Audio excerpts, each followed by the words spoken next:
Bom, deixa eu ficar gravando aqui. Bom, vamos começar então. Boa noite a todos. Meu nome é Lucas Pinheiro. Eu, junto com o Peter, que está aqui, e o Luiz Mário. Acho que o Rafael também está, né? Vou colocar o time inteiro, legal. Sim, contrato. Somos os organizadores do FEPIM. Para quem não conhece, é o Fórum Econômico de Pindamonhangaba, iniciativa do Conselho de Pindamonhangaba, onde a gente tenta fomentar a apresentação do pessoal aí que tem pesquisado, que tem feito, enfim, está aí fazendo pesquisa na área, principalmente econômica, vamos dizer assim. E hoje a gente vai contar com a ilustríssima presença do nosso querido Guilherme Viana, que é bacharel em física e matemática, né, Só eu que caí? Eu caí, tipo, o Luiz Só Mário falou você. regressão descontínua e eu caí, tipo, legal. Ele pegou e fez uma descontinuidade no meu sinal de rei. Aquele gap no gráfico. Caraca. Eu estava te apresentando agora. Não, perdão. Não, tranquilo. E hoje, enfim, como você estava falando, a gente tem a presença do Guilherme Viana, e, enfim, uma pessoa que dispensa. Tem que apresentar, né, para fazer as apresentações aí, mas é um cara que dispensa apresentações, um cara muito bom aí nessa área de econometria aplicada, né? O Guilherme, ele é bacharel, se me corrija se eu estiver falando coisa errada, mas ele é bacharel em física e vai se formar agora em matemática, né, pela USP. Isso Maluco mesmo. ele, vamos dizer assim. É doente. E Doente é um bom doente termo. mental, enfim. E ele é pesquisador, né? Trabalha como Research Analyst pela Columbia University, né? E hoje ele vai apresentar o trabalho, a pesquisa dele, né? Que avalia os impactos, né? Da reforma trabalhista de 2017, né? Que aconteceu no Brasil. Então, seja muito bem-vindo aí, Guilherme. A palavra está com você agora. Beleza, só deixa eu ver agora como é que compartilha a tela. O Silga. Tá. Deixa eu ver. Uau. F11? Deixa eu ver aqui. Presentation mode. Vocês estão vendo minha tela? Eu não vou conseguir ver vocês, tá? Pelo menos do jeito que tá aqui, eu não vou conseguir ver vocês. Daí, caso vocês tenham alguma pergunta, vocês, por favor, ou quiserem falar no final, ou se quiserem me interromper, fiquem à vontade. Tá todo mundo vendo meus slides? Eu acho que até para ficar um negócio organizado, a gente pode fazer um momento de você apresenta tudo, enfim, até para você ficar bem à vontade, né, com a questão do Uhum. tempo, uma meia hora acho, de apresentação, né, acho que, e depois a gente abre para comentários, Uhum. etc. Que nem a gente Tá fez da bom. última vez, ficar melhor. E eu tô Tá vendo bom. seu slide, então para mim tá tudo certo. Tá, então beleza. Então pelo menos para a gravação vai estar aqui. Bom, tá bom. Bom, obrigado, Lucas, aí pela apresentação. Obrigado aí, pessoal, pelo convite. Bom, eu vou apresentar para vocês o estado atual do meu TCC, que é basicamente uma avaliação macroeconométrica, né, da reforma trabalhista de 2017. Eu, apesar de ser do Instituto, tá presentemente vinculado tanto à Universidade de Colômbia quanto ao Instituto de Matemática e Estatística, eu sou orientado pelo Luiz Álvares, que é professor lá da Faculdade de Economia da USP. Ele pede encarecidamente que eu não bote ele como meu orientador, como meu coautor, ele pede que eu bote como meu orientador. Não sei se ele quer se desviar dos resultados não tão bons que a gente tem hoje, ou se ele simplesmente quer ser certinho, já que ele só deu a metodologia, e eu fiz as contas. Então, qualquer erro, por favor, não falem, não reclamem dele. Qualquer erro, vocês falem comigo. Mas, basicamente, o que eu quero que a gente vai falar hoje, eu vou apresentar mais ou menos o contexto, qual que é a minha pergunta de pesquisa, eu vou apresentar um modelo estrutural bem alto nível que baliza o que eu faço depois, tudo bem? Todas as contas que eu faço depois, e vou passar por uma série de técnicas que estão em voga hoje na econometria, especialmente na econometria de séries temporais, para tentar ter a melhor conclusão possível que a gente tem com as ferramentas que a gente tem hoje, tudo bem? Então, já adianto aqui, tá? Muita gente, algumas pessoas mandaram mensagem falando, não, estou muito ansioso para ver os resultados, não sei o quê. Segurem as expectativas de vocês, tudo bem? Os resultados são legais, mas eles são só sugestivos, eu não pretendo que isso aqui seja o fim da discussão, só mais um subsídio para as pessoas que pensam e têm curiosidade de saber se a reforma trabalhista tem algum efeito que a gente consegue medir hoje. Tá? Bom, todo mundo vê que hoje em dia a gente está nas mínimas históricas de desemprego, tudo bem? E a inflação, apesar dela estar fora da meta, né, como estabelecida pelo Banco Central, ela não está tão alta quanto a gente já teve há poucos anos atrás, quando o desemprego estava mais alto, ou seja, a economia brasileira ela era famosa e ela era meio que um fato estilizado que ela não conseguia aguentar níveis muito baixos de desemprego sem você começar a pressionar a inflação. Tá? Existia esse fato estilizado e as pessoas encaravam isso como uma restrição de oferta muito grande da economia brasileira. Tá? Uh, Hoje em dia a gente não tem mais isso, ou parece que a gente não tem mais isso, e muita gente investiga se isso tem a ver com a reforma trabalhista ou não, já que a reforma trabalhista foi uma reforma que se propunha ser uma reforma estruturante e que aconteceu nesse meio do caminho. Então é uma pergunta natural, bom, será que tem alguma coisa a ver com a reforma trabalhista? Mas é difícil, qual que é o problema? É difícil saber se fazer inferência, especialmente inferência de causalidade em macroeconomia. A gente sabe que é muito difícil, você não consegue randomizar, não consigo pegar um grupo de países e falar, não, metade deles vai receber a reforma trabalhista, outra metade não vai, e daí eu vou esperar 10 anos para ver isso. Não tem como fazer isso, tá? Então, o que a gente vai fazer aqui é um pouco diferente. Acha que é um drive possível a reforma de 2017? Agora que eu estou lendo o slide, todo mundo tá ok com os slides em inglês. Eu tive que a matéria do INSPER era em inglês e eu não traduzi os slides. Se alguém precisar de ajuda, sim, o mais importante é o que eu Por estou mim tá tranquilo, falando. por mim tá tranquilo. Não tá no Então nível, beleza. pelo menos de inglês, para mim, tão complexo, não. Tá bem tranquilo de Tá bom, entender. tá bom, tá bom. E vai ficar assim, tá? A ideia, pelo menos, não é não é Shakespeare.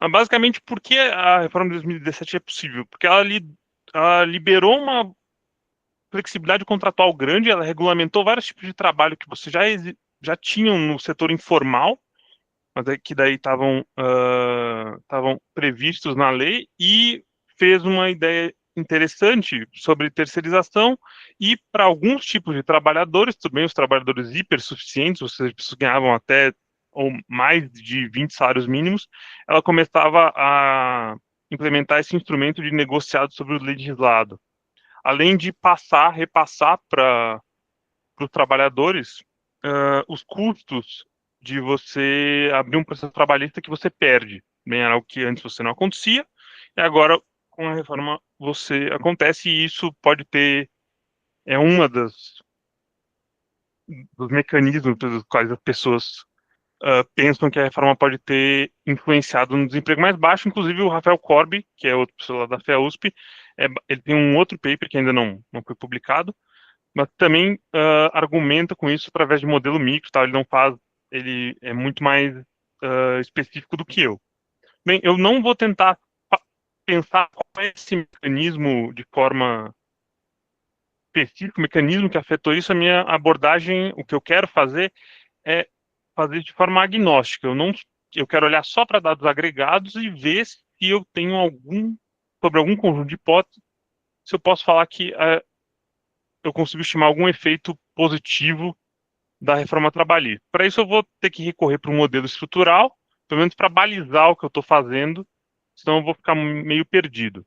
O modelo estrutural que a gente escolhe é o modelo do Pascal Michelet e do Emmanuel Saez. Eles têm vários papers tentando modelar o processo de matching que gera desemprego, né, as fricções do mercado de trabalho, e eles têm um paper recente deles, do ano passado, que eles justamente tentam unir a curva de Phillips, que é aquela curva que relaciona taxa de desemprego e a inflação, com a curva de Beveridge, que é a curva que tenta unir a taxa de desemprego com a taxa de vacância. A taxa de vacância é o quanto de vagas abertas você tem no mercado de trabalho sobre a população economicamente ativa.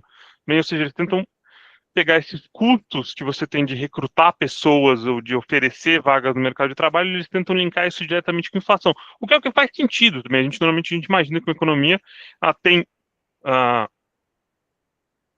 um desemprego que ela consegue aguentar. A partir do momento que você começa a sobreaquecer a demanda, você está botando mais pessoas empregadas do que a sua economia deveria ofertar originalmente, e isso acaba vazando para a inflação.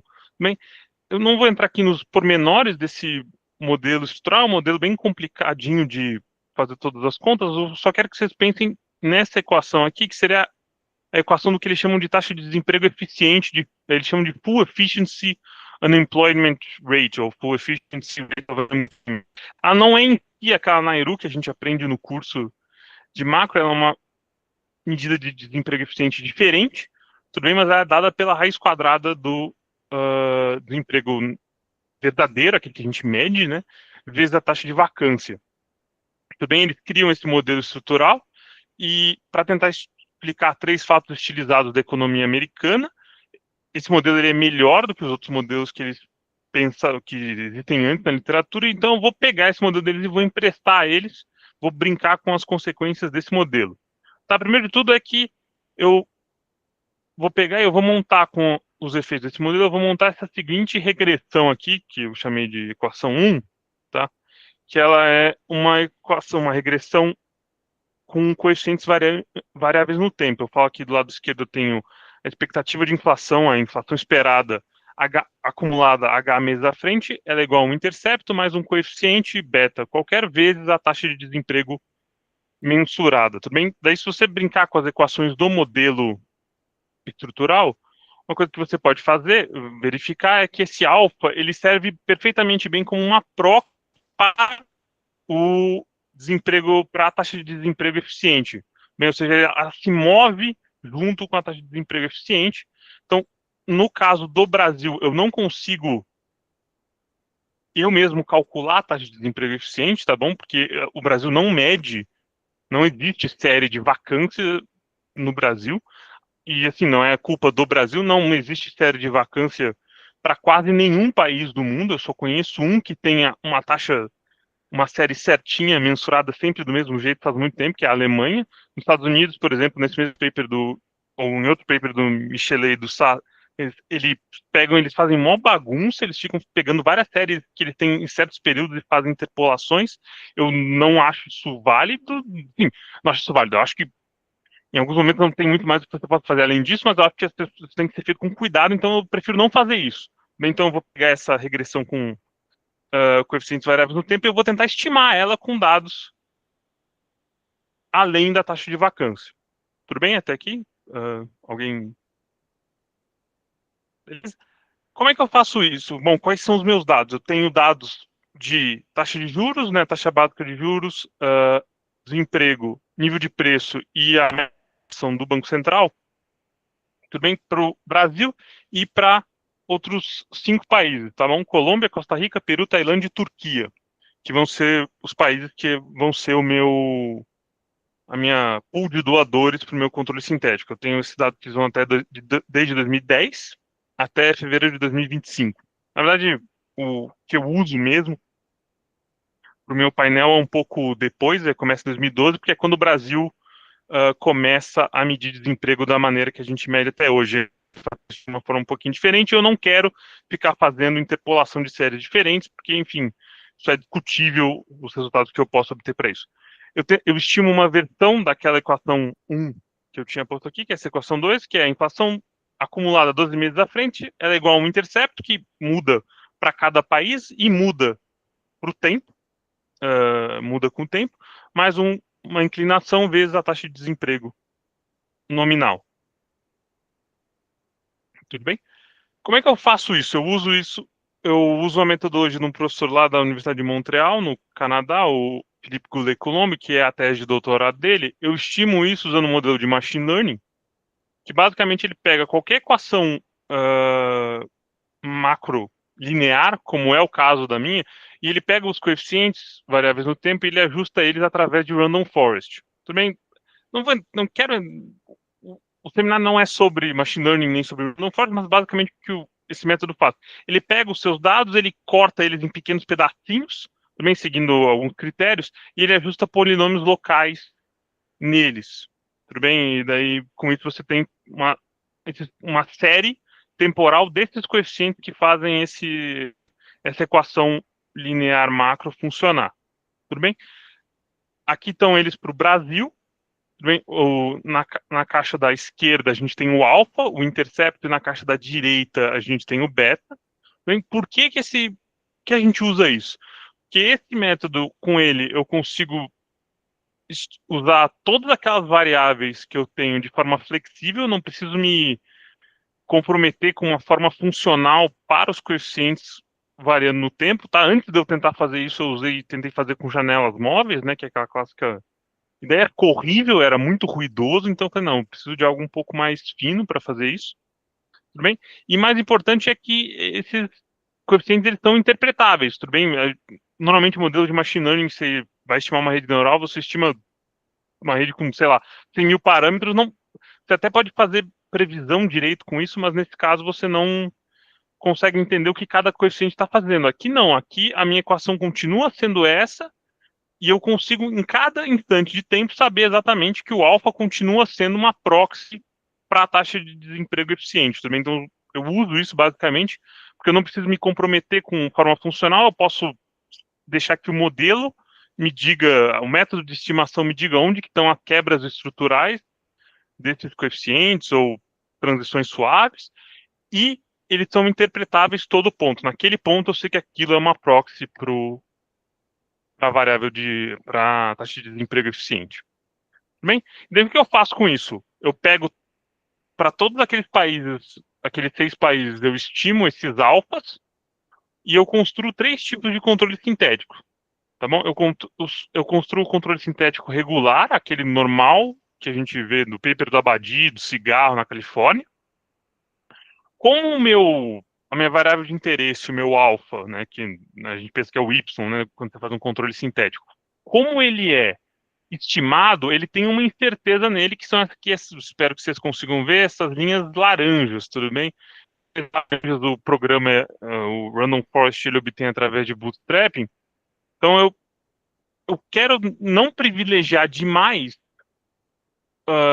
alguma espécie de eu quero que os pesos do meu controle sintético eles sejam maiores nos períodos, eles sejam determinados mais nos períodos onde eu tenho menos incerteza sobre justamente o meu coeficiente alfa. Então eu vou pegar e ponderar os meus pesos que eu obtenho na primeira estimação justamente pela variância estimada desse meu coeficiente alfa, também tanto para o Brasil quanto para os outros países. Esse é o segundo jeito do controle sintético, né, que é um controle sintético em 2 estágios, em que eu faço uma ponderação pela variância. E no terceiro caso, que é o caso que é o mais importante, vocês vão entender daqui um slide por quê, é o que eu vou botar o controle sintético com intercepto. Bem, esse é um estimador diferente, ele foi feito pelo Bruno Ferman e a Cristine Pinto, que na época os dois estavam na GV, hoje a Cristine está no INPE. Bem, é um paper deles bem legal no Quantitative Economics, que é o irmão menor da econométrica. Tudo bem que basicamente é você, além de pegar os pesos, você aceita também que o seu controle sintético ele esteja deslocado de um intercepto.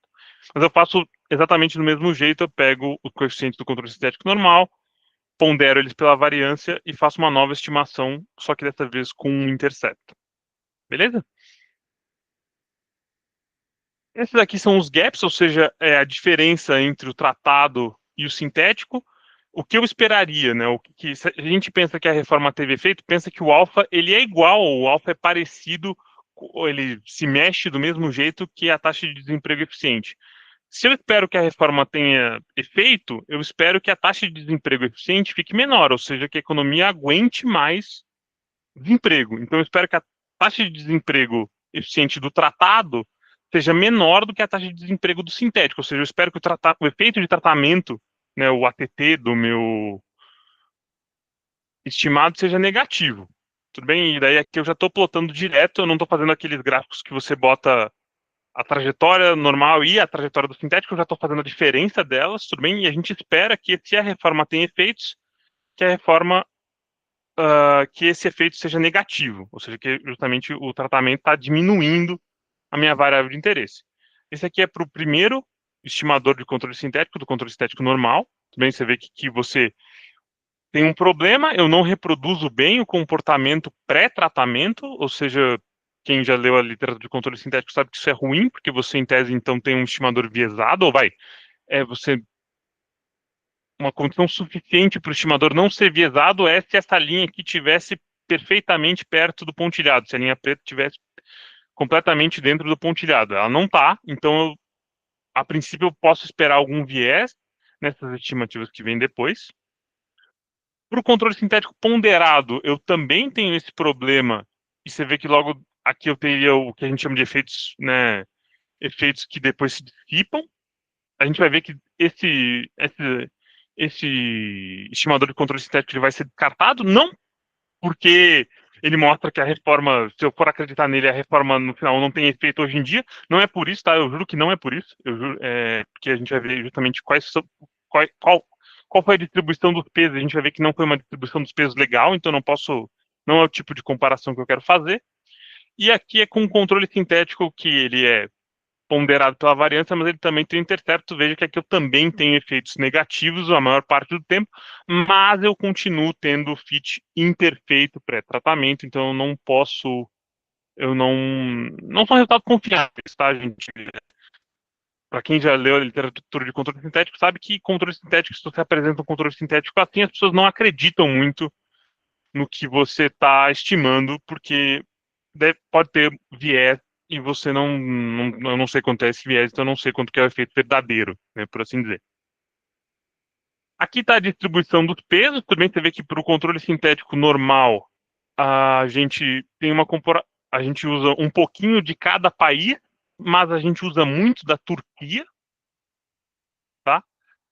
Isso não é muito legal. Eu gostaria que que esses pesos estivessem mais bem distribuídos. Essa é uma comparação um pouco one-sided, né? Ela é muito. Não, então, porque eu não estou comparando só com a Turquia, mas eu estou comparando com todos os países, nem que seja um pouquinho, tá? O que a gente chama de efeito de diluição. Para o controle sintético ponderado sem intercepto, aí eu estou realmente fazendo uma comparação só com o Peru. E daí, se eu quisesse fazer uma comparação com o Peru, eu não estaria usando o controle sintético. Eu teria pego justamente todo o início da apresentação e eu teria ficado tentando convencer vocês que, olha, o Peru é um bom país para comparar com o Brasil sempre. E não é isso que eu quero fazer. Também, se eu fosse fazer isso, eu não faria controle sintético, eu faria diferença em diferenças. Então, eu vou estar descartando tudo que eu faço daqui para frente. Eu não vou usar esse estimador do meio, eu não vou usar o estimador de controle sintético ponderado apenas. E para o controle sintético ponderado com intercepto, você vê que aqui eu tenho uma comparação esparsa. Também eu comparo só com Colômbia, só com Peru e só com Turquia. Então eu vou manter esse primeiro estimador e o terceiro estimador. Por quê? Porque eles estão fazendo comparações bastante diferentes, tá? Você vê aqui que eu estou comparando um pouquinho de cada país e muito com a Turquia, e o terceiro eu estou comparando com 3 países, mas o que eu menos estou comparando é com a Turquia. Então você vê que as minhas comparações elas são efetivamente diferentes. Tudo bem? Então, se eu obter mais ou menos os mesmos resultados daqui para frente, eu vou explicar para vocês como é que eu faço para tentar reduzir um pouco aquele viés que a gente pode esperar por não ter fit perfeito. Então, eu vou manter esses dois da ponta, porque eu acho que me dão comparações bastante diferentes, e se chegar no mesmo resultado é um sinal que provavelmente eu estou farejando alguma coisa que é verdade. Tudo bem? Como é que eu faço isso? Como é que eu tento melhorar esse meu controle sintético, tá? E eu falo melhorar mesmo, porque praticamente quando eu vi esses 3 resultados aqui, eu falei, tudo bem, meu TCC acabou, eu não tenho muito o que fazer, porque ninguém vai acreditar em mim nos meus resultados são muito ruins. Mas a ideia aqui, graças a Deus, Deus é pai, não é padrasto, e o meu orientador entende da literatura, ele me passou um artigo que eu sei que faz basicamente o seguinte. Bem, eu estou errando, o meu controle sintético, ele erra na hora de tentar reproduzir o comportamento do Brasil pré-tratamento. Será que não tem nada que eu possa fazer com isso? Será que eu não posso tentar pegar essa estrutura de erros aqui e aprender com ela, será que eu não posso tentar ajustar um modelo para isso aqui e tentar projetar ele à frente e assim reduzir o meu viés presente? Basicamente, isso que tem esse paper aqui da Silvia Gonçalves, da Universidade de McGill, e a Serena Ing, lá de Colômbia, que elas fazem justamente isso. Se você tem um contrafactual que você estimou, né, como é o caso do controle sintético, e o seu contrafactual é a média pré-tratamento, né, da esperança condicional, será que os resíduos desse preditor da média, eles não são previsíveis? Será que não tem como você conseguir essa correção? Você não tem como você fazer uma correção para melhorar isso? E tem. Elas provam que se você tentar ajustar um modelo simples para o seu erro de previsão, pré-tratamento, e aqui o erro simples é simplesmente aquela coisa que todo mundo aprende no curso de tempo, também é ajustar um modelo ARMA. Também, se eu ajustar um modelo ARMA para o meu resíduo, eu não posso simplesmente pegar e somar ele com o meu controle sintético e daí ter um efeito de tratamento corrigido. E elas provam tudo bem, vocês podem ler o artigo, um artigo muito legal, um artigo muito didático, lá no Journal of Business and Economic Statistics. Na verdade, é um daqueles papers que gerou uma discussão, ou seja, o editor ele pegou, chamou vários outros pesquisadores, vários outros econometristas, muitos deles brasileiros, tudo bem. Inclusive o meu orientador, o Bruno Ferman e o Marcelo Medeiros, entre outros pesquisadores da área, e cada um deu a sua opinião ou coisa que tem essa metodologia. Tudo bem? Então é um negócio bem legal, eu recomendo quem se interessa ir lá ler todas as discussões. E é basicamente isso que eu faço. Como é que eu faço isso? Eu simplesmente pego aquele resíduo que a gente tinha pré-tratamento, eu uso a metodologia Box-Jenkins, aquela coisa bem simples que a gente aprende no curso, em Econometria 3 ou no curso de série de tempo. Tudo bem? Eu vejo se eu consigo testar a presença de raiz unitária, se ele é estacionário e tal, e eu tento ajustar um modelo ARMA usando o critério de informação parcimoniosa, tudo bem, eu uso critérios ou eu uso o BIC, por exemplo, nesse caso aqui, no final dá no mesmo qual você usa, e daí eu projeto esse modelo, o meu resíduo para frente, e eu corrijo o meu efeito de tratamento com esse estimador corrigido ARMA ou ARIMA, tanto faz. Beleza? Como é que isso fica para o meu controle sintético? Para o controle sintético normal, eu ajusto um AR1, tá? Eu não consigo fazer nada melhor do que isso, de tal forma que o meu controle sintético, no final, no início, ele é um pouquinho, o efeito estimado ele é um pouquinho menor, o que faz sentido. Você não imagina que a reforma ela tem um efeito instantâneo como parecia originalmente, né? Então, você vê que esse efeito ele vai, justamente como é um processo autorregressivo de ordem 1, ele não vai muito mais longe. No caso do controle sintético ponderado com interceptor, o máximo que eu posso fazer, o melhor modelo que eu consigo ajustar é um modelo constante, um modelo com interceptor. Então, no final, o que eu pego o meu controle sintético e eu levanto ele todo. Ou seja, na verdade, todos os efeitos que eu estava estimando, eles, na verdade, são todos um pouquinho menores. Tudo bem? Então, no princípio, é isso que eu faço para tentar melhorar, reduzir o meu viés do meu controle sintético, e daí eu parto para a inferência. Eu tento ver, será que eu tenho significância estatística nisso? Bem, eu não vou entrar nos pormenores do que a gente está fazendo aqui, mas é basicamente o que eu estou fazendo assim, em 5 minutinhos. Eu estou usando uma nova, não é nova, mas é uma abordagem estatística que está só sendo usada agora em econometria, que a gente chama de inferência conforme, que envolve você justamente ficar permutando os seus dados e fazendo algumas ideias, fazendo algumas coisas com ele. Também tem esse paper do Vitor Chernozukov e do Kaspar Udrich, na JASA de 2021, que justamente eles criam um método de inferência conforme usando para fazer em controle sintético. Também esse método ele tem boas propriedades, ele é exato em amostras finitas, se você tem permutabilidade. Então, não tem método melhor. Também eu poderia fazer o que o Abadi faz no paper dele de 2011, que é ficar trocando quem é o sintético, e daí vendo se o sintético que me interessa ele é extremo. Eu acho que esse método não é porco, mas eu acho que hoje em dia a gente tem métodos melhores, mais bem justificado como esse, tudo bem? Daí o que eu faço, eu pego esse método para criar intervalo de confiança para o meu sintético corrigido, tá bom? Aqui estão os intervalos de confiança para o sintético normal. Você vai olhar isso e vai falar, Guilherme, tá maluco, tá? O intervalo de confiança ele não está centrado na estimativa Mas ele funciona exatamente assim, também justamente por envolver permutabilidade, envolvendo essas várias permutações dos seus dados, ele fica mesmo descentrado, ele não tem nenhuma obrigação de ficar, tá? Mas você vê que aqui, por muito período de tempo, inclusive nos períodos mais recentes, também isso aqui acaba em, se eu não me engano, em dezembro de 2024, não consigo fazer mais do que isso, porque eu preciso de inflação 12 meses à frente, então eu não posso afirmar isso para hoje, mas para muito, em vários períodos eu consigo afirmar que os meus efeitos eles são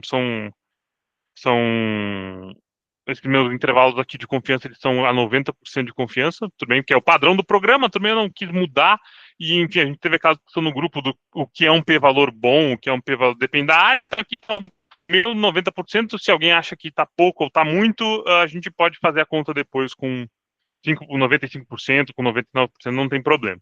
Tá bom? Então você vê que aqui durante muito tempo eu tenho efeitos significativos estimados, mesmo eles tendo claramente bem menores do que a minha estimativa pontual. Tudo bem, eu não quero, vocês viram que até agora no momento eu não tentei falar, a reforma reduziu o desemprego o desemprego estrutural em tantos por cento. Eu não quero falar isso porque eu sei que vai ser leviano falar isso.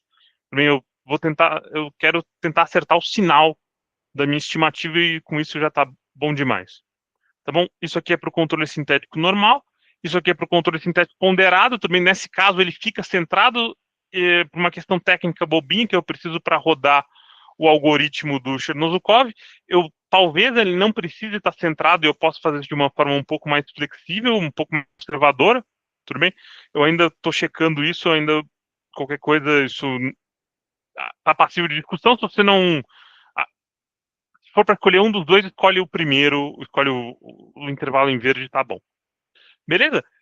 E, além disso, eu tento fazer mais uma coisa, que foi o que eu fiz lá no curso de inferência causal com a Cristine mesmo, que eu faço um negócio que chama identificação parcial, que é, eu não tenho fit perfeito, eu paro de tentar identificar qual que foi o efeito pontual, a estimativa pontual, eu tento de cara estimar um conjunto de possíveis valores que eu não tenho confiança a princípio, tá? Não é um intervalo de confiança, é um intervalo estimado do meu efeito.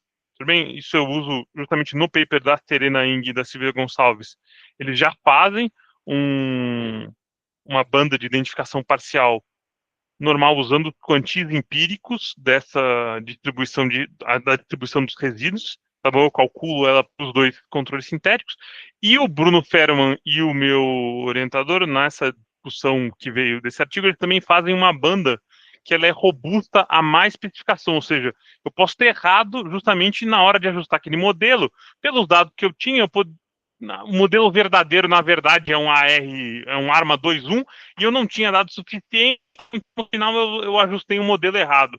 Pô, será que isso afeta muito o meu resultado? Eles criam uma banda que é robusta a esses possíveis erros, eles também criam uma medida, que é a menor medida de má especificação, ou seja, o menor erro que eu faço, que faz com que o zero esteja na minha identificação parcial, no meu conjunto estimado, ou seja, na verdade, eu não sei qual que é o valor verdadeiro que eu estou estimando, porque se tem um zero lá, pode ser qualquer coisa. Tudo bem? O efeito pode ser nulo.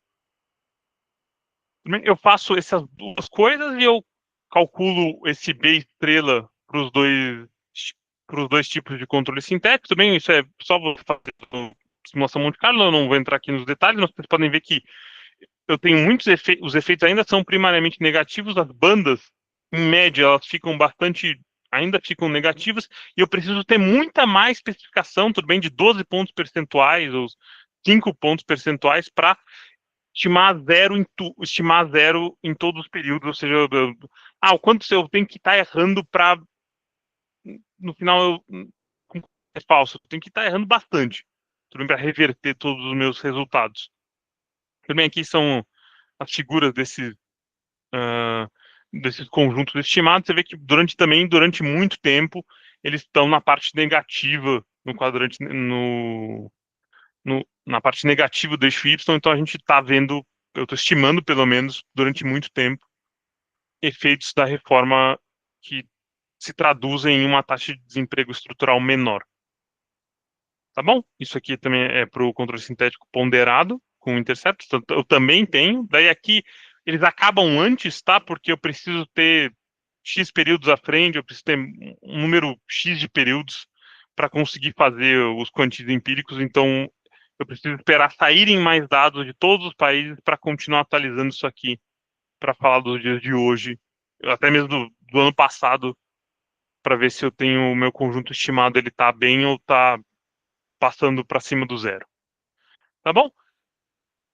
Era isso que eu tinha para falar com vocês. Quais são as minhas conclusões? As minhas conclusões era que, olha, eu tenho uma evidência sugestiva, não é uma evidência definitiva. Eu tentei ser o mais agnóstico possível sobre quais eram os mecanismos que tentaram gerar isso. Eu não sei quais são os mecanismos que geraram essa possível taxa de desemprego estrutural menor. Eu não vou falar, eu não quero saber, mas não é meu papel aqui, tá bom? Eu tentei ser o menos, eu tentei usar o menos arbitrariedades possíveis. Também, se eu pudesse não usar modelo estrutural para me basear, eu não usaria, mas infelizmente macro é difícil, então eu preciso usar alguma coisa, bem, mas eu e tentando ser o menos arbitrário possível. Por muito tempo a gente ficou observando, a gente ficou estimando efeitos negativos, ou seja, uma taxa de desemprego estrutural menor. Bem, então eu não vou tentar ser quantitativo, eu estou tentando ser sempre qualitativo, então os meus resultados eles são compatíveis com o mercado de desemprego mais eficiente, mas eu não vou tentar cravar, esse seminário não é uma defesa do governo Temer ou da reforma trabalhista do governo Temer, é simplesmente uma constatação dos resultados que eu tenho.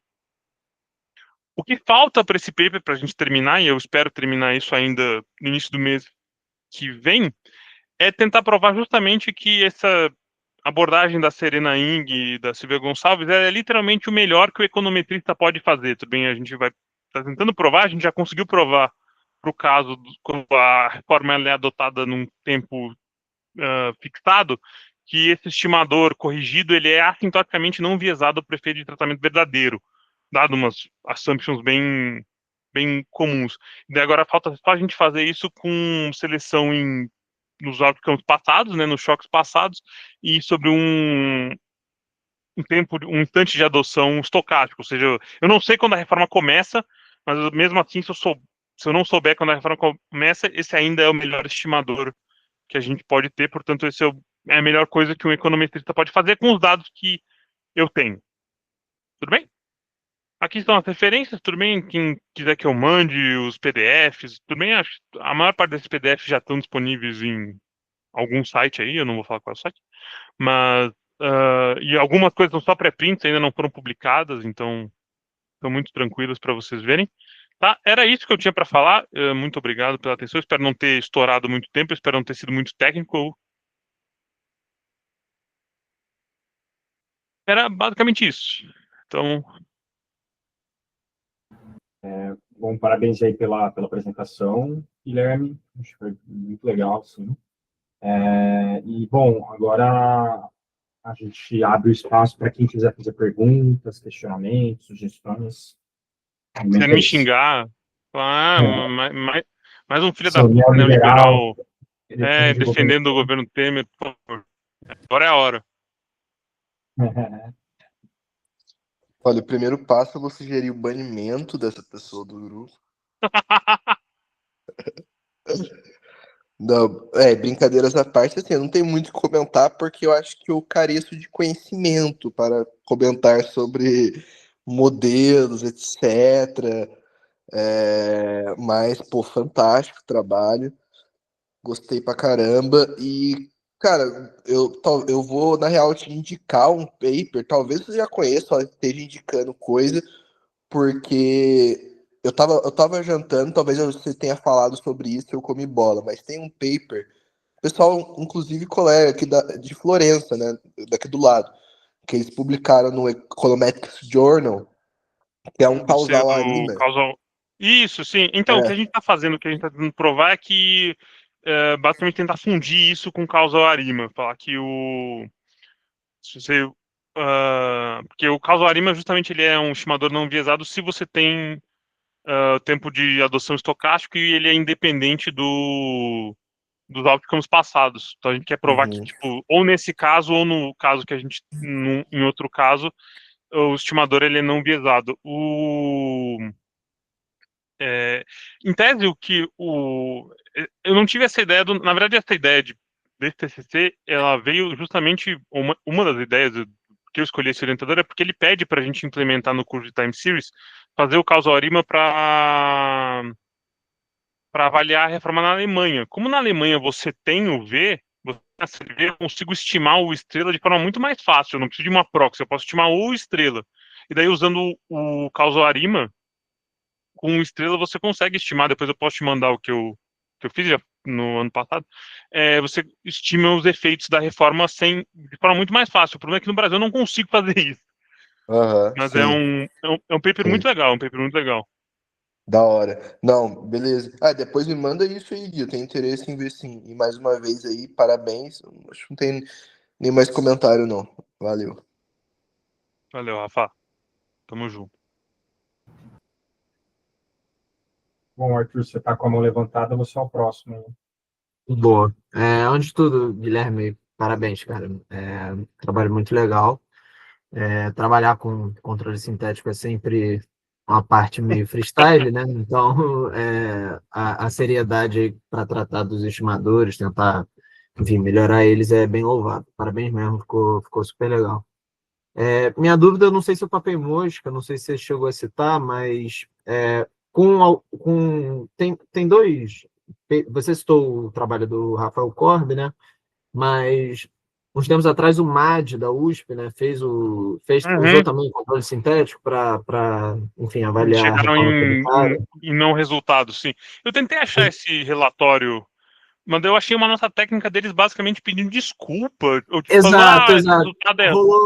Rolou meio uma errata, assim, e tal, foi bastante criticado, Assim, tudo. eu não li, assim, sendo sincero, eu lembro de ler. Na época eu não entendia, eu não tinha feito ainda curso de inferência causal, então eu lembro de ler a front page da nota técnica falando que não tinha. Eu falei, tá bom, legal. E daí depois, justamente no início desse ano, eu fui pesquisar e eu achei só isso. Eu fiquei, tá, mesmo assim, deixa eu ver o que vocês fizeram.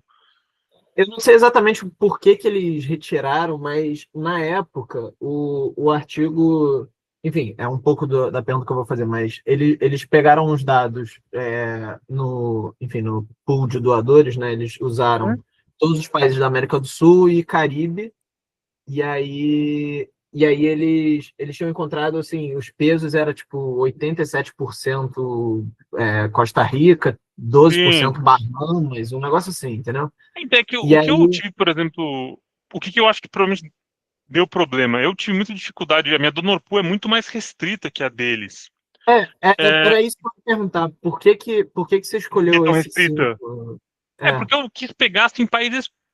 Assim, a Donorpool ela é sempre a parte mais freestyle do controle sintético, e tanto que o Abadi tem um paper de review que justamente ele fala, ele é o inventor do método, então eu vou tentar pelo menos, né? Não sei se eu consiga provar que esteja errado, né? Fazendo conta que eu próprio que esteja errado, eu vou fazer o que ele está falando para eu fazer. Eu pesquisei países que são parecidos com o Brasil, ou seja, países que são emergentes e ou são da América Latina, de preferência os dois, e países que medem desemprego como a gente. Por exemplo, por que eu não peguei a Argentina? Porque a Argentina não mede, pelo menos até onde eu consegui achar, ela não mede desemprego de forma mensal, ela mede desemprego perfeito. apenas de forma trimestral. Eu falei, tá, eu posso imputar e pegar o trimestre todo e botar o meu negócio? Eu posso fazer isso, mas daí é mais um negócio que daí, se alguém for ler o paper assim, a parte metodológica inteira, ela vai muito pegar no meu pé e falar, não, aqui isso é muito discutível. Tá? Eu falei, não, eu peguei todos, eu entrei no site do FMI, eu peguei todos os países, tinha um cara de países parecidos, e eu fui vendo nas estatísticas que eu tinha, e eu peguei assim, onde que o painel tá cheio, porque você tem países que uma hora para de medir e tal, então eu falei, eu Claro, quero assim, um claro. negócio assim, que menos, eu possa ser menos arbitrário possível. Então por isso que eu fiquei com uma Donopool muito restrita, e é provavelmente por isso que eu tenho o fit imperfeito, inclusive tem o paper do Ferman na JASA sobre propriedades assintóticas, o estimador de controle sintético, que ele prova que se você tem uma Donopool pequena em um período pré-tratamento grande, a chance de você ter fit perfeito é tipo um evento de medida nula. Assim, Sim. faz todo sentido, né? Então você não vai conseguir ter. Então eu acho que assim, não vale. E o negócio daí, quando eu falo com o meu orientador, é que não vale a pena ficar correndo atrás do fit perfeito. É melhor você tentar fazer isso que a gente está fazendo, do que ficar tentando correr atrás do fit perfeito. Você tem hoje em dia outros estimadores de controle sintético que são mais flexíveis, tipo o controle sintético aumentado, só que dele é menos interpretável, porque você permite pesos negativos. Tem agora aquele paper novo da Susan e do Gui, do Imbens, que tenta misturar controle sintético com Diffendif, também é um negócio que eu pensei em fazer, mas daí o já tá ficando muito grande e no final, tipo, sei lá, se eu quero que isso vire um paper, não é isso que vai fazer isso virar um paper, eu acho. Tem que tudo aqui e todos os resultados ficam iguais. Não, isso não vai ser bom. Então, se eu tentei, talvez eu tenha tentado adiantar, Não, porque eu perfeito. escolhi esses países é porque, assim, são os países mais simples que eu países parecidos. Mas realmente parecido, né? Eu não quis. O Rafa sempre lembra do marco sintético. O marco sintético é uma bosta, pelo menos na minha opinião, ele é uma bosta, porque o cara ele pega autores que não tem nada a ver com o Marx, são completamente extemporâneos do Marx, e ele fala, não, é um bom controle. Mas não é um bom controle. Mesmo que você faça a conta e os pesos fiquem bem diluídos, assim, ainda assim você tá. Sabe, não é para isso. Não é assim que você faz controle sintético, mesmo tendo.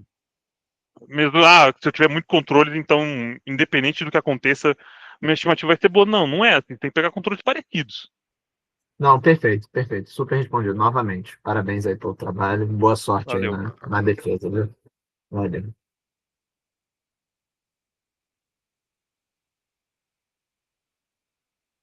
Samuel, você agora.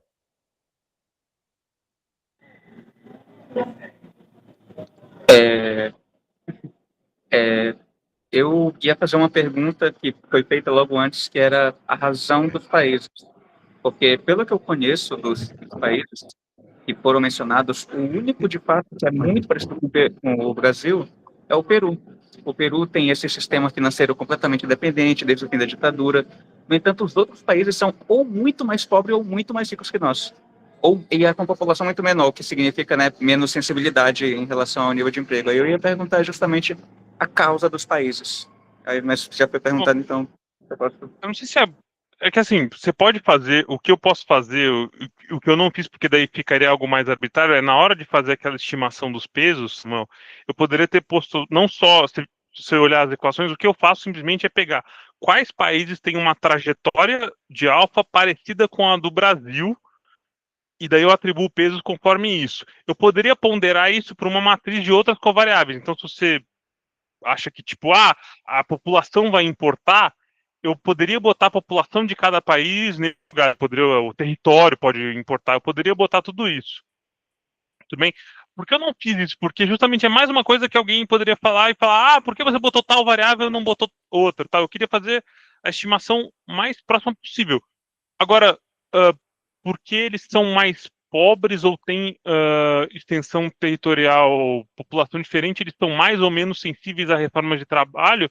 Eu não sei se isso é verdade, porque afinal de contas a taxa de desemprego, seja ela nominal ou estrutural, ela é uma medida agregada, ela depende não só da população, mas da sua população economicamente ativa, é uma medida relativa. Tá? Então, talvez faça diferença, a gente pode botar isso e ver se os pesos ficam muito diferentes, mas pode ser que não. Então, não eu peguei países parecidos no sentido que eu peguei países que são considerados países emergentes, né? Não são países desenvolvidos. Daí eu acho daí fica uma comparação muito cabida eu comparar o Brasil com a Alemanha, o Brasil com os Estados Unidos, alguma coisa assim. E países obviamente que não sofreram não sofreram, né? Não passaram por nenhuma reforma trabalhista naquele período. Não. Plenamente, eu só queria perguntar mesmo a razão dos países, não necessariamente questionar o método. Não, tranquilo, são esses países mesmo. Não, a gente pode botar mais países, mas daí fica mais difícil, os dados já foram bem complicados de coletar assim que do jeito que estão, também não tem muito mais. Inclusive, sim, não tem nenhum problema em falar. Eu pedi tinha recém lançado o GPT Deep Research, então eu pedi para ele, eu falei, se você tivesse que fazer, porque é um cara que é menos viesado do que eu, né? Eu poderia, né, ser induzido a fazer isso pelo Google, ou perguntar para outras pessoas. Eu falei, não, deixa eu perguntar para alguém que tem acesso à internet, tem de forma muito mais eficiente que eu. Que países não tiveram isso? Daí vários países que eu pensei que eu poderia usar, eu não pude. Tá bom, o Chile teve uma reforma trabalhista não pouco tempo atrás. Ele é um doador contaminado, eu não posso usar ele. Porque ele também passou por um choque parecido. E, obviamente, também o Chile também é um país que é muito mais rico que o Brasil. Beleza? Faltou. Você tava com a mão levantada, Lucas, não tava? Sim, não, acho que até pegando um gancho, acho que dessa discussão, porque, assim, perguntando mais por um desconhecimento mesmo de como é que funciona o controle sintético, mas o que eu ia perguntar, assim, da mesma forma que os outros dois meninos perguntaram, é justamente, assim, quais critérios que você utilizou, né, para poder escolher esses países? Porque, assim, no final das contas, você usa alguma variável de, vamos dizer assim, como se fosse uma variável de controle para poder Não, a gente não bota. Qual país é melhor para você usar nesse controle sintético? Não, a gente só pega quais países. Você pode fazer isso, o Abadi ele faz dos dois jeitos, tudo bem? Você pode botar covariados naquele processo de achar os pesos, tudo bem? Eu justamente para evitar arbitrariedades eu não fiz isso, eu peguei justamente, eu estimei aqueles alfas e eu falei, tá bom, os alfas antes do tratamento são parecidos com o Brasil, são mais parecidos com o Brasil, faz a diferença, soma dos quadrados, é isso. Tá, porque eu pensei meio que numa lógica... O Rafa acabou de falar que aceitem que... E realmente, os pesos do controle sintético eles estão no freestyle, tudo bem? Tanto que a maior parte do teste de robustez, etc., eles envolvem você ficar reestimando aqueles pesos, tudo bem? Aquele algoritmo que está nos slides do Vitor Chernosukov, ele envolve isso, você ficar reestimando vários controles sintéticos, porque justamente aqueles pesos são a parte frágil do controle sintético. Bem, não existe um bom argumento do porquê você usa não existe um bom argumento, é usado, mas não existe um argumento inquestionável do porquê você usa tal covariável e não usa outro, ou porque usa só a trajetória pré-tratamento. Porque o que eu fiquei pensando é nessa questão da seleção dos países, se você não, tipo, consegue fazer como você faz em outros métodos, tipo, fazer um propensity score matching, assim, para poder saber não. como você vai comparar, assim, você de fato Sim. vai comparar laranja com laranja. Não com laranja então, laranja. O mais próximo de fazer um propensity score matching é você botar uma matriz um vetor de outras covariáveis tacadas naquele processo de estimação dos pesos. É o mais. Daí você, além de privilegiar, eu tentei fazer isso, não tentando privilegiar países com características parecidas, mas justamente os períodos onde eu tinha mais certeza daquele estimando que eu estava fazendo usando o Random Forest. Também, mas pelas características dos países, não. E você tinha, assim, eu não fiz os gráficos, porque senão eu ia ficar com 50 países que justamente aqueles estimandos são muito ruidosos, eles são muito abertos. Então não tem, assim, tudo aquilo é muito frágil. Por isso que eu tentei ser ao máximo também qualitativo, porque eu sei que, assim, esses dados são frágeis. Eles não são freestyle, eu tentei fazer o máximo para que eles não fossem freestyle, eu não estou tentando fazer nenhum resultado. Eu adoraria que o resultado fosse todos positivos. Não tivesse tido a reforma, o Brasil seria muito melhor. Eu ia ficar assim, eu ia ficar completamente confuso, mas ia ser, acho que, algo muito mais legal do que o resultado que estava todo mundo esperando. Eu acho, pelo menos. Mas acho que o fato de você estar dando a direção no sentido de a gente tem evidências de que reduziu mesmo, né, de desemprego, né? Porque assim, de fato, assim, você tentar estimar o quanto se reduziu, aí já é de fato ousadia demais, né? Mas acho que uma você coisa que o Alexandro falou aqui sobre o trabalho do MAD, inclusive é justamente algo que o Arthur perguntou, o Alexandre, o trabalho do MAD, se eu não me engano, usava a taxa de desemprego nominal como variável de interesse, né? Eu acho isso muito esquisito, porque a taxa de desemprego nominal não diz muito sobre Sim, bom, ela diz muito, obviamente, ela é um informativo, mas normalmente a gente imagina, a não ser que você não acredite em equilíbrio geral, não acredite em nada, que o que importa, na verdade, não é a taxa de desemprego que você mede, mas sim a taxa de desemprego que a economia aguenta, ou teoricamente ela é capaz de aguentar sem dar inflação ou sem gerar problemas. Você usar a taxa de desemprego nominal, entre vários países, me parece que você está comparando banana e laranja, né? Eu não sei, talvez eu esteja enganado, mas se eles fizeram isso, é mais um negócio que Hoje em dia eu olharia e falaria, você pode argumentar, falar, o seu modelo estrutural que você usou para essa medida de desemprego, ele é ruim. Eu falo, pode ser, o modelo é tosco, tal, todo mundo tá na moda, né, falar que todo modelo é irrealista, mas me parece melhor do que usar desemprego nominal. Se você importa só com desemprego nominal, é, já viu que não é uma boa. Deixa eu perguntar, essa questão dos pesos, pelo que eu estou entendendo, você vai meio que, não sei, me corrija se eu estiver falando besteira, mas ele é meio que um processo iterativo, assim, você vai dando pesos, aí você vai rodando simulações e você vai reestimando, como é que funciona? Eu posso fazer isso de dois jeitos. Eu faço de dois jeitos. O primeiro eu pego e acho os pesos através de um processo de otimização. Como se eu fizesse uma regressão, só que os meus coeficientes são os pesos. Uhum. Eu fizesse o mínimo esquadrado. E daí o que eu faço é que eu faço uma regressão em 2 estágios. Eu faço uma estimação em 2 estágios. Eu pego os pesos normais, e daí eu falo, tá, agora pega esses pesos normais e pondera eles nos períodos onde eu tenho mais variância no alfa estimado. Eu quero que esses pesos importem menos. Que justamente se a variância do alfa estimado é grande, a verdade é que eu não sei qual é aquele alfa estimado. Então, se o alfa daquele país é próximo do alfa do Brasil, num período onde a variância é alta, eu não quero que esse peso importe. Então, eu faço uma estimação em 2 estágios. Uhum. Não é iterativo no sentido que tem vários passos, tem no máximo 2 passos. Entendi. E só mais uma última pergunta, que também acho que é mais que de fato eu não conheço assim como funciona muito bem o controle sintético.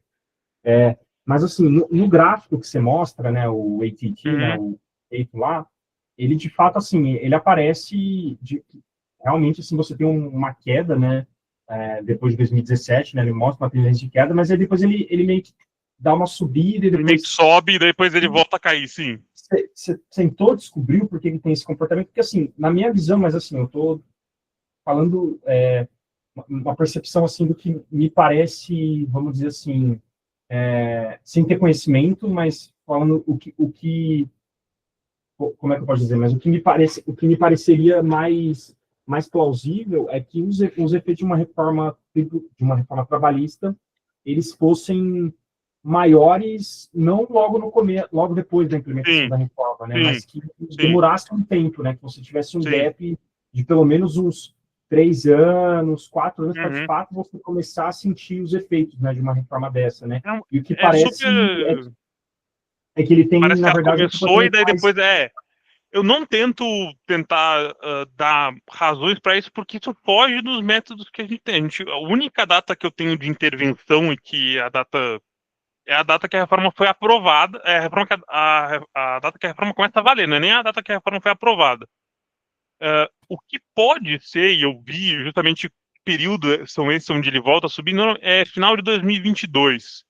Tá, eu afirmar se é pela reeleição do Bolsonaro, ou afirmar que é pelo impulso fiscal da PEC da transição, tal, tudo isso é muito frágil, porque em tese o controle sintético ele serve para você ver o efeito causal de uma intervenção, e não tipo daquele período para frente, sabe? Não, todas as outras intervenções possíveis que tiveram são capazes de ter. E como é tudo estimado, o meu outcome é estimado, os meus pesos e tal, assim, é super discutível isso e é super incerto. Nada do que eu estou fazendo me ajuda, ele serve para isso. Tudo bem? Então, assim, realmente parece ter esses efeitos. Parece que a reforma acontece e depois acontece aquilo que eu estava falando com o Rafa, né? É o que a gente vê usando aquela metodologia, outra metodologia daquele paper que ele falou, do Caos Arima, olhando para a Alemanha, a gente também vê que justamente os efeitos, não é que os efeitos estimados eles fiquem uma hora eles voltam a ser positivos, mas uma hora que o intervalo de confiança para os efeitos estimados fica muito grande, porque você estima isso usando modelo de séries temporais, e a gente sabe que o modelo de séries temporais, o intervalo de confiança, de predição, ele abre e ele e a estimativa pontual converge para a média condicional. Então, assim, não tem muito como. É difícil afirmar, porque a partir do momento mais choques estão acontecendo, outras coisas estão acontecendo que podem afetar o desemprego estrutural ou não. Então, assim, é difícil falar assim, que a reforma. É difícil, usando esses métodos, que a reforma tem um efeito permanente e que eu consigo ver esse efeito permanente de forma super forte. Não tem como fazer isso. Então pode ser isso, mas eu não também entra justamente nas coisas que eu não quero fazer. Eu não quero afirmar coisas que eu não tenho como, pelo menos, tentar provar. Muito bom. Bom, da minha parte, eu acho que eu tirei todas as dúvidas. Alguém quer fazer tirar mais alguma dúvida, algum questionamento? Tenha à vontade, pessoal. Ainda temos tempo. Então.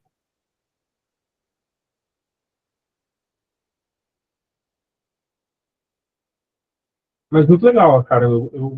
Esse método é interessante, assim. Por mais que vocês falem, que é um negócio meio freestyle, assim. No final das contas, assim. Tem O que muita tem? coisa em imprensa Eu causal. fui muito lazarento. Eu fui muito lazarento de querer fazer esse tipo de. Sim, eu conheci. A minha primeira conversa com ele foi justamente quando eu vi que ele passava um trabalho que era avaliar uma outra reforma trabalhista. Eu falei, porra, era justamente o que eu queria fazer por causa do Brasil. Ele falou, então, no caso do Brasil não vai dar.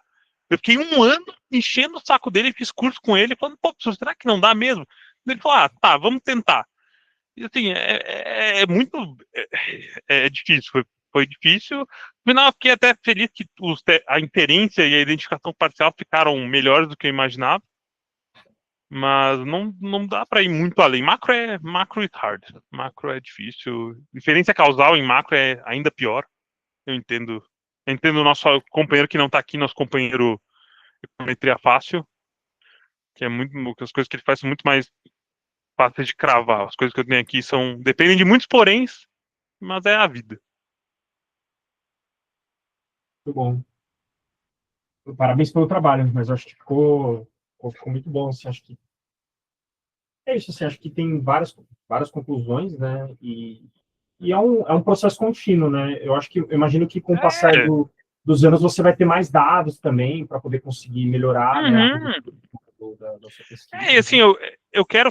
A minha ideia era tentar fazer algo. Sim, tem o trabalho do Corby, eu quero fazer algo na direção ortogonal. Ele pega, justamente, ele tenta olhar para uma estrutura específica do mercado de trabalho, que é a questão dos custos judiciais. Eu falo, não, eu quero olhar só dados agregados e ser agnóstico sobre qual foi o mecanismo. Se eu e ele a gente concorda, mesmo que esteja no sinal, e daí vem mais alguém e faz alguma outra coisa e também chega nisso, assim, pô, assim, vai se criando pelo menos um fato estilizado, assim, né? Não. Ninguém pode afirmar, ninguém pode ser a última pessoa, essa discussão nunca pode ser encerrada, mas fica melhor do que algumas ideias que a gente estava vendo, algumas discussões que a gente estava vendo. Mas quando a reforma tinha sido recém-aprovada, várias pessoas falaram, já, esse time aqui não tem efeito nenhum tal. Acho isso muito, muito ruim. Acho que agora a gente tem dados um pouco melhores para. Mas é difícil, a gente não tem dados bons no geral. Se a gente tivesse dados de taxa de vacância, as coisas ficariam mais simples. Alexandro, tá com a mão levantada? Eu queria perguntar, porque eu também estou fazendo a minha mono sobre controle sintético, que eu estou focando mais no aspecto da informalidade, né?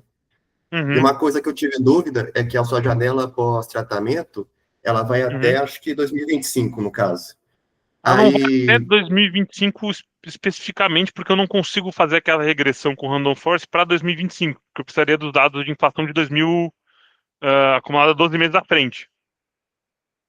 sim, Então, mas, tipo assim, eu acaba em tô... 2024.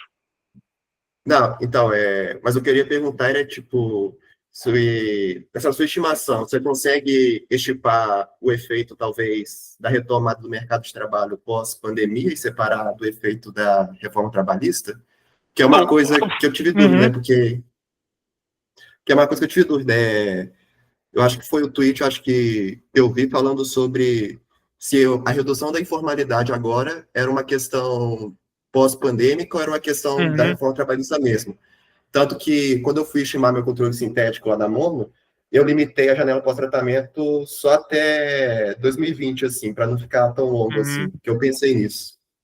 É que assim, a pandemia em tese não é um choque comum a todos os doadores, né? Então, em tese, o efeito da pandemia, ele tá expurgado no meu controle sintético. A vantagem teórica do controle sintético é que, em tese, ele é o único dos métodos, daí o Zinho que mexe com a teoria de inferência causal muito mais do que eu, no geral, né? responder, mas o controle sintético é o método que melhora, ou acho que é o único método que justamente permite que você tire seleção em não observáveis, que seria, por exemplo, o caso da pandemia.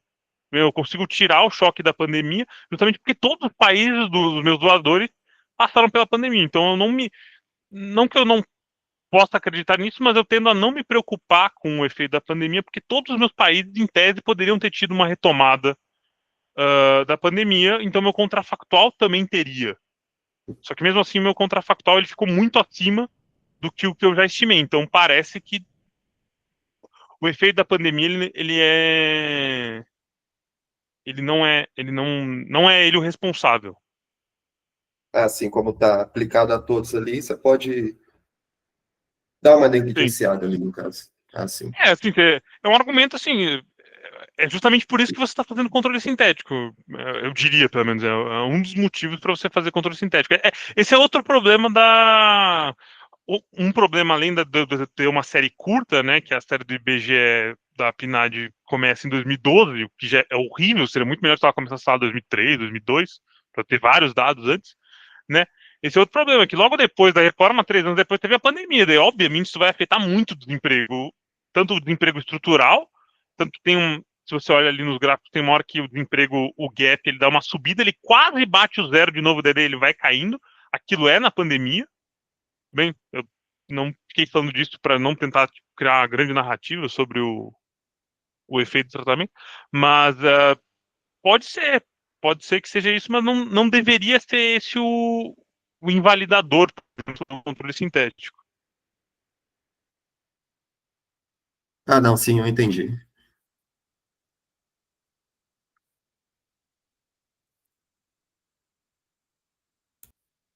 O Zinho falou alguma coisa que ele falou, como é que ele falou? É dados ruins, macro e controle sintético. Eu escolhi a pior pergunta de pesquisa possível, né?